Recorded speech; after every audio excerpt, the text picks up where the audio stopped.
Enquanto os sobrinhos estouravam champanhe de R$ 5.000, o dono daquela mansão pedia um copo d'água e ninguém ouvia. Augusto Albuquerque tinha bilhões na conta, mas naquela noite de Réveillon, ele era mais pobre que um mendigo. Ele achou que ia morrer sozinho naquela poltrona de veludo. Mas ele não sabia que, escondido na cozinha, um menino de 12 anos estava observando tudo. Seu Augusto, o senhor está precisando de ajuda? Aquela voz mudaria tudo. Porque aquele garoto, filho de Dona Marlene, a cozinheira que sustentava a casa nas sombras, guardava em seu peito algo que nem ele sabia: a chave para salvar o coração partido daquele milionário esquecido. Nossas histórias têm viajado por todo o Brasil e mundo. De onde você está assistindo hoje? Compartilhe com a gente nos comentários. A mansão Albuquerque ficava no bairro mais nobre da cidade. 3 andares de puro luxo, jardins que pareciam saídos de revista, piscina aquecida e uma garagem com 5 carros importados. Mas dentro daquelas paredes cobertas de quadros caros, morava uma solidão fria que nenhum dinheiro podia aquecer. Augusto Albuquerque tinha 72 anos. Já foi um homem de negócios temido, respeitado. Construiu um império do zero, fábricas, hotéis, fazendas. Mas há 5 anos, uma doença degenerativa roubou sua visão. Primeiro foi a vista embaçada. Depois, as cores foram sumindo. Até que um dia, tudo ficou escuro. Preto completo. E junto com a visão, foram embora os sorrisos interesseiros dos parentes. Os sobrinhos que ligavam todo mês, sumiram. A irmã que jurava cuidar dele, mudou-se para o exterior. Os amigos de décadas, ocupados demais com suas próprias vidas. Sobraram apenas 3 pessoas naquela casa: Augusto, a enfermeira Beatriz, uma mulher seca que cumpria horário como quem bate ponto em fábrica, e Dona Marlene, a cozinheira. Marlene trabalhava ali há 15 anos. Acordava às 5 da manhã, preparava café, almoço, jantar. Lavava, passava, cuidava da casa como se fosse sua. Mas para a família Albuquerque, ela sempre foi invisível. Apenas mais um móvel. Marlene morava numa casinha simples nos fundos da propriedade com seu filho, Gabriel. Um menino de 12 anos, magrinho, olhos grandes e brilhantes, uniforme surrado da escola pública. Gabriel adorava ler. Pegava livros emprestados na biblioteca da escola e devorava histórias de aventura embaixo da mangueira do quintal. Ele sonhava em estudar medicina. Queria ser médico para cuidar da mãe, que vivia com dores nas costas de tanto trabalhar. Naquela noite de 31 de dezembro, a mansão estava em polvorosa. Beatriz tinha organizado uma festa de Réveillon. Não por carinho ao patrão, mas porque sabia que os parentes distantes apareceriam, e ela queria fazer contatos, garantir seu futuro caso Augusto morresse logo. Marlene, quero tudo perfeito, gritava Beatriz da sala, enquanto conferia os arranjos de flores importadas. Camarões frescos, champanhe gelado, e pelo amor de Deus, mantenha aquele seu filho longe dos convidados. Marlene abaixou a cabeça. Sim, senhora. Gabriel estava na cozinha, ajudando a mãe a descascar batatas. Suas mãos pequenas trabalhavam rápido, mas seus olhos brilhavam curiosos olhando pela porta entreaberta. Ele via as pessoas chegando, mulheres de vestidos caríssimos, homens de terno, todos rindo alto, tirando fotos, bebendo sem parar. E lá no canto, sozinho, sentado naquela poltrona de veludo vermelho, estava o senhor Augusto. Ninguém chegava perto. Ninguém cumprimentava. Era como se ele não existisse. Mãe, sussurrou Gabriel, por que ninguém fala com seu Augusto? Marlene suspirou fundo, enxugando as mãos no avental. Porque as pessoas só enxergam o que podem ganhar, meu filho. E um velho cego não serve mais para nada para eles. Gabriel sentiu um aperto no peito. Ele conhecia aquela sensação de ser invisível. Na escola, era o filho da empregada. Nos aniversários dos colegas ricos, nunca era convidado. Mas ali, naquela festa, vendo aquele senhor sozinho, ele viu algo que os adultos não viam: um ser humano sofrendo. A festa estava barulhenta. A música eletrônica estourava nas caixas de som. Gente dançando, gargalhando, enchendo pratos com lagosta e tender. Beatriz circulava entre os convidados, oferecendo canapés, sempre de olho em quem poderia lhe render alguma vantagem. Os sobrinhos de Augusto tinham chegado, Ricardo e Patrícia. 2 sanguessugas de plantão. Ricardo, 40 anos, dono de uma concessionária falida, vivia de empréstimos. Patrícia, 38, casada com um empresário medíocre, adorava ostentar nas redes sociais uma vida que não tinha. Eles mal cumprimentaram o tio. Oi, tio Augusto, disse Ricardo de longe, sem nem chegar perto. Feliz Ano Novo. Augusto virou o rosto na direção da voz. Ricardo. É você, menino? Sim, sim, tio. Tô aqui. Mas agora preciso cumprimentar uns amigos. A gente conversa depois. Depois nunca chegou. Patrícia nem se deu ao trabalho. Estava ocupada tirando selfies na escadaria de mármore, fazendo pose com a taça de champanhe, postando stories, Réveillon com a família. Gratidão. Família. Que piada. Augusto tentou levantar sozinho da poltrona. Suas pernas tremiam. A bengala branca estava encostada na parede, longe demais para alcançar. Ele tateou o ar, procurando apoio, mas só encontrou o vazio. Com licença. Alguém pode me ajudar? Ninguém ouviu. Ou fingiram não ouvir. A música estava alta demais. As risadas, altas demais. A solidão dele, invisível demais. Foi quando Gabriel, que espiava tudo da porta da cozinha, não aguentou mais. Largou o pano de prato na pia e atravessou o salão. Suas sandálias de dedo faziam barulho no piso de mármore. Alguns convidados olharam com desdém. Quem é esse moleque? Mas ele não se importou. Gabriel parou na frente de Augusto e, com delicadeza, segurou a mão trêmula do velho senhor. Seu Augusto, disse com a voz firme, mas gentil, o senhor tá precisando de ajuda? Augusto sentiu o calor daquela mão. Pequena, calejada, sincera. Ele apertou de volta, como quem segura uma tábua de salvação no meio do oceano. Quem é você, menino? Sou o Gabriel, filho da dona Marlene, a cozinheira. Augusto sorriu. Um sorriso fraco, mas verdadeiro. Gabriel, que nome bonito. Obrigado, seu Augusto. O senhor quer que eu te leve para um lugar mais tranquilo? Aqui tá muito barulho. Augusto assentiu. Gabriel pegou a bengala, entregou na mão dele, com paciência de quem cuida de alguém importante, guiou o senhor até a biblioteca. Um cômodo silencioso nos fundos da casa, cheio de livros que ninguém mais lia. Os dois se sentaram. Gabriel puxou uma cadeira e ficou ao lado dele.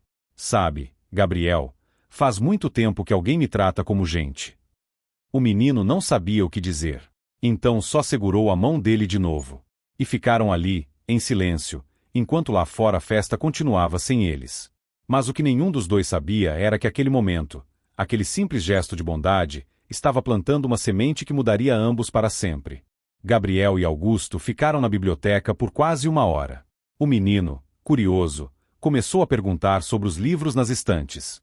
Augusto, com a memória afiada, descrevia cada um. Aquele ali da esquerda é Dom Casmurro. Já leu, menino? Ainda não, seu Augusto. Mas quero ler. A professora disse que é bom. É muito bom. Fala de amor, traição, dúvida. Augusto suspirou. Fala da solidão também. Gabriel percebeu a tristeza naquela voz. O senhor se sente sozinho? Augusto hesitou. Não estava acostumado a falar de sentimentos. Mas havia algo naquela criança que o fazia sentir seguro. Me sinto, sim, Gabriel. Muito sozinho. Mas o senhor tem tanta gente aqui hoje. Ter gente perto não significa não estar sozinho, meu filho. As pessoas estão aqui pelo meu dinheiro, pela minha casa. Ninguém está aqui por mim. Gabriel franziu a testa. Mas isso é errado. É errado. Mas é assim que o mundo funciona. Minha mãe sempre diz que não é assim que deveria funcionar. Augusto sorriu de novo. Sua mãe é uma mulher sábia. Naquele momento, Marlene entrou na biblioteca, preocupada. Gabriel, o que você está fazendo aqui? Você sabe que não pode incomodar o senhor Augusto. Ele não está me incomodando, Marlene, interrompeu Augusto, a voz firme. Pelo contrário, seu filho me fez um bem enorme. Marlene ficou sem palavras. Em 15 anos de trabalho, Augusto nunca tinha conversado com ela daquele jeito. Sempre foi educado, mas distante. Agora, havia algo diferente. Sente-se, Marlene, por favor. Ela obedeceu, ainda tímida. Quantos anos você trabalha aqui? 15 anos, senhor. 15 anos. e eu nunca te perguntei como você está. Nunca te agradeci direito. Você cuida desta casa melhor do que qualquer um. Marlene sentiu os olhos marejarem. Eu só faço meu trabalho, senhor. Não. Você faz muito mais que isso. Augusto virou o rosto na direção dela, mesmo sem enxergar, e criou um filho maravilhoso. Gabriel sorriu envergonhado. Marlene limpou as lágrimas rapidamente. Obrigada, senhor Augusto. Mas a conversa foi interrompida por uma batida seca na porta. Era Beatriz, a enfermeira, com cara de poucos amigos. Senhor Augusto, precisa voltar para o salão. Seus sobrinhos querem dar um brinde com o senhor. Meus sobrinhos não querem brinde nenhum comigo, Beatriz. Querem aparecer nas fotos. Beatriz fingiu não ouvir. Vamos, senhor. Não dá para ficar aqui escondido na sua própria festa. Gabriel ajudou Augusto a levantar. Mas antes de sair, o velho segurou o braço do menino e sussurrou. Obrigado, Gabriel. Você me lembrou que ainda existe bondade nesse mundo. E naquele instante, sem que ninguém percebesse, o destino começou a tecer sua teia. Faltavam 10 minutos para meia-noite. Todos os convidados se aglomeravam na varanda da mansão, taças na mão, prontos para o brinde. Fogos de artifício estavam preparados no jardim. O clima era de euforia fingida, aquele tipo de alegria que só existe em festas de gente rica, onde todos sorriem, mas ninguém é verdadeiramente feliz. Augusto foi levado até a varanda por Beatriz, que o largou num canto e foi cuidar dos convidados importantes. Ricardo e Patrícia estavam no centro das atenções, rindo alto, bebendo champanhe como se não houvesse amanhã. Tio Augusto, gritou Ricardo, levantando a taça de longe. Um brinde ao senhor, o homem mais rico e mais generoso que conhecemos. Generoso. A palavra soou falsa até para quem não conhecia Ricardo. Ele queria dizer, o homem que ainda pode nos deixar alguma herança. Augusto não respondeu. Apenas segurou sua bengala e ficou ali, perdido no meio daquela festa que não era sua. 10, 9, 8. A contagem regressiva começou. Gabriel estava na cozinha com a mãe, lavando louças. Mas ele olhava pela janela, observando Augusto sozinho no meio da multidão. Mãe, posso ir lá fora só para ver os fogos? Pode, meu filho. Mas volta rápido. Gabriel correu para a varanda. Chegou bem na hora. 3, 2, 1. Feliz Ano Novo. Todos gritaram, abraçaram-se, beijaram-se. Fogos explodiram no céu, pintando a noite de dourado e prateado. Mas Augusto não via nada. Apenas ouvia. E sentia o vazio. Até que sentiu uma mão pequena segurar a sua de novo. Feliz Ano Novo, seu Augusto. Era Gabriel. Augusto apertou aquela mão com força. E pela primeira vez em anos, chorou. Não de tristeza, mas de alívio. De gratidão. De sentir que alguém naquele mundo, ainda se importava. Feliz Ano Novo, meu menino. Que Deus te abençoe sempre. Mas aquele momento de ternura foi interrompido bruscamente. Gabriel. Beatriz surgiu como um raio, puxando o menino pelo braço. O que você está fazendo aqui no meio dos convidados? Sua mãe não te ensinou a ficar no seu lugar? Gabriel tentou se soltar. Eu só vim desejar feliz ano novo pro seu Augusto. O senhor Augusto não precisa de feliz ano novo de empregado. Vai pra cozinha, moleque. Augusto bateu a bengala no chão. Beatriz. Ele não é moleque nenhum. E ele tem mais educação do que metade das pessoas aqui. Beatriz travou. Nunca tinha visto Augusto levantar a voz. Mas rapidamente recompôs a máscara. Desculpe, senhor. Eu só estava mantendo a ordem. A ordem. Augusto riu amargo. Que ordem? A ordem onde eu sou tratado como um traste na minha própria casa. O silêncio pesou. Alguns convidados olharam de soslaio. Mas logo voltaram a beber e rir. Ninguém queria confusão. Ninguém queria se envolver. Beatriz levou Augusto de volta para dentro, murmurando desculpas vazias. Gabriel ficou parado, o coração apertado. Mas quando virou para ir embora, ouviu a voz de Patrícia, a sobrinha. Que ridículo! O velho tá ficando senil. Defendendo o filho de empregada. Ricardo riu. Deixa. Logo ele morre e a gente resolve isso. Gabriel congelou. Aquelas palavras cortaram fundo. Não por ele, mas por Augusto. E foi naquele momento que Gabriel decidiu: eu vou cuidar dele. Nem que seja escondido. Nem que ninguém me agradeça. Eu vou ser o amigo que ele não tem. Mas o destino ainda guardava segredos. Segredos que estavam prestes a explodir. Os dias seguintes ao Réveillon foram estranhos. Augusto, que antes passava os dias inteiros trancado no quarto, começou a pedir pela presença de Gabriel. Beatriz odiava aquilo. Marlene ficava sem graça, mas Augusto insistia. Marlene, pode liberar seu filho para me fazer companhia? Ele me lê uns livros, conversa comigo, faz bem para minha cabeça. E assim, todas as tardes, Gabriel ia até o quarto de Augusto. Lia trechos de clássicos da literatura, contava histórias da escola, falava sobre seus sonhos de ser médico. Augusto ouvia tudo com atenção, como um avô escutaria um neto. Mas Ricardo e Patrícia não gostaram nada daquilo. Esse menino tá se aproveitando do tio, resmungou Patrícia numa ligação para o irmão. Daqui a pouco ele convence o velho a mudar o testamento. A gente precisa agir rápido, concordou Ricardo. Vou falar com a Beatriz. Ela tem influência sobre ele. E assim, começou o plano sujo. Numa tarde de janeiro, Augusto passou mal. Beatriz disse que era pressão alta, mas a verdade é que ela começou a misturar medicamentos errados, nada que matasse, mas o suficiente para deixá-lo confuso, fraco, dependente. Gabriel percebeu. Augusto começou a falar coisas sem sentido, a confundir nomes, datas. Num dia, ele chamou Gabriel de João, o nome de um filho que Augusto teve e que morreu ainda bebê, há mais de 40 anos. João, você voltou, meu filho. Gabriel sentiu um arrepio. Seu Augusto, sou eu, Gabriel. Mas Augusto insistia, agarrando a mão dele. João, me perdoa. Eu não te protegi, me perdoa. Gabriel não entendia. Marlene, ao saber disso, ficou preocupada. Meu filho, acho que o senhor Augusto está confundindo as coisas. Você precisa manter distância. Mas mãe, ele precisa de mim. Precisa, sim. Mas isso pode te prejudicar. Esse povo aí não gosta de gente como a gente perto de herança. E a intuição de Marlene estava certíssima. Numa manhã, Beatriz convocou Marlene para uma conversa na sala. Marlene, vou ser direta. Seu filho não pode mais ficar perto do senhor Augusto.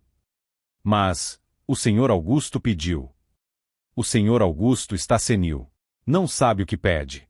Você precisa entender seu lugar aqui. Você é a cozinheira. Seu filho não tem nada a ver com os assuntos desta casa. Marlene engoliu seco. Precisava do emprego. Sim, senhora. Mas Gabriel não aceitou. Naquela mesma noite, ele esperou todo mundo dormir e subiu escondido até o quarto de Augusto. Bateu na porta de leve. Seu Augusto, é o Gabriel. A voz fraca veio de dentro. Gabriel, meu menino, entra. Gabriel entrou. Augusto estava sentado na cama, pálido, tremendo. Seu Augusto, o que estão fazendo com o senhor? Não sei, meu filho, não sei. Eu sinto que estão me matando devagar. Gabriel sentiu um frio na espinha. A gente precisa fazer alguma coisa. Não tenho o que fazer, Gabriel. Sou um velho cego. Inútil. Sem família de verdade. O senhor não é inútil. E tem sim família. Tem eu e minha mãe. Augusto chorou. E naquele choro, algo dentro dele acordou. Uma força. Um último sopro de dignidade. Gabriel, escuta bem o que vou te dizer. Na minha escrivaninha, gaveta do meio, tem uma chave pequena. Pega ela. Gabriel obedeceu. Achou a chave. Essa chave abre um cofre que fica atrás daquele quadro da parede. Abre ele. Gabriel abriu. Dentro, havia documentos, joias e uma carta amarelada. Pega a carta. Gabriel pegou. O que é, seu Augusto? É o meu testamento. O verdadeiro. Aquele que ninguém sabe que existe. E foi ali que tudo mudou. Augusto pediu que Gabriel lesse a carta em voz alta. Com as mãos tremendo, o menino começou. Eu, Augusto Albuquerque, em pleno uso de minhas faculdades mentais, declaro minha última vontade. Todo o meu patrimônio, empresas, propriedades, investimentos, será destinado a quem demonstrar verdadeiro amor e cuidado comigo nos meus últimos dias. Não quero herdeiros interesseiros. Quero herdeiros de coração. Gabriel arregalou os olhos. Seu Augusto, isso aqui é. É a verdade, meu filho. Eu escrevi isso há 5 anos, quando descobri que ia ficar cego. Sabia que minha família só me queria por dinheiro. Então testei todos. E todos falharam. Mas, e agora? Agora, eu quero mudar esse testamento. Quero deixar tudo para quem realmente merece. Gabriel balançou a cabeça. Eu não quero seu dinheiro, seu Augusto. Eu só quero que o senhor fique bem. Augusto sorriu com lágrimas nos olhos. Eu sei, meu menino. Exatamente por isso você merece. Mas antes que pudessem continuar, a porta se escancarou. Era Beatriz. E ela tinha escutado tudo. Então é isso? O menino e a empregada querem roubar a herança? Gabriel levantou assustado. Não é nada disso. Cala a boca, moleque. Beatriz avançou, tentando pegar a carta. Gabriel recuou. Beatriz, você está demitida, disse Augusto, a voz firme apesar do corpo fraco. Demitida? Eu cuido do senhor há anos. Você me envenena há semanas. Eu sei. Eu sinto. Beatriz travou. Depois riu. Provar é outra história, velho. E saiu batendo a porta. Gabriel estava apavorado. Seu Augusto, a gente precisa chamar a polícia. Não, Gabriel. Ainda não. Primeiro, a gente precisa garantir que esse testamento chegue nas mãos certas. Amanhã, você e sua mãe vão comigo ao cartório. Vou mudar tudo. Legalmente. Mas o destino ainda tinha uma última cartada. Na manhã seguinte, Marlene, Gabriel e Augusto saíram escondidos da mansão. Beatriz tentou impedir, mas Augusto ameaçou chamar a polícia. Ela recuou, mas ligou imediatamente para Ricardo e Patrícia. Vocês precisam vir agora. O velho tá saindo com a empregada e o moleque. Acho que vão no cartório. Ricardo e Patrícia correram. Mas quando chegaram ao cartório, já era tarde. Augusto tinha mudado o testamento.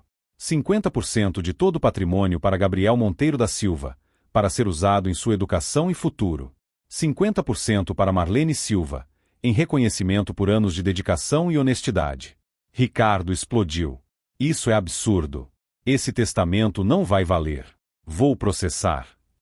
O tabelião, um senhor sério de óculos grossos, olhou para ele com desprezo. O senhor Augusto está em plenas condições mentais. Tenho laudo médico aqui comprovando. Este testamento é legítimo e irrevogável. Patrícia chorou. Não de tristeza. De raiva. Tio, como o senhor pode fazer isso com a gente? Somos sua família. Augusto virou o rosto na direção dela. Família não é sangue, Patrícia. Família é quem fica. E vocês nunca ficaram. Saíram do cartório. Augusto estava exausto, mas aliviado. Gabriel e Marlene, ainda em choque, seguravam ele pelos braços. 2 semanas depois, Augusto faleceu. Dormindo. Em paz. Com Gabriel segurando sua mão. No enterro, Ricardo e Patrícia não apareceram. Mas centenas de pessoas que Augusto ajudou em vida, funcionários, ex-alunos de um projeto social que ele mantinha em segredo, estiveram lá.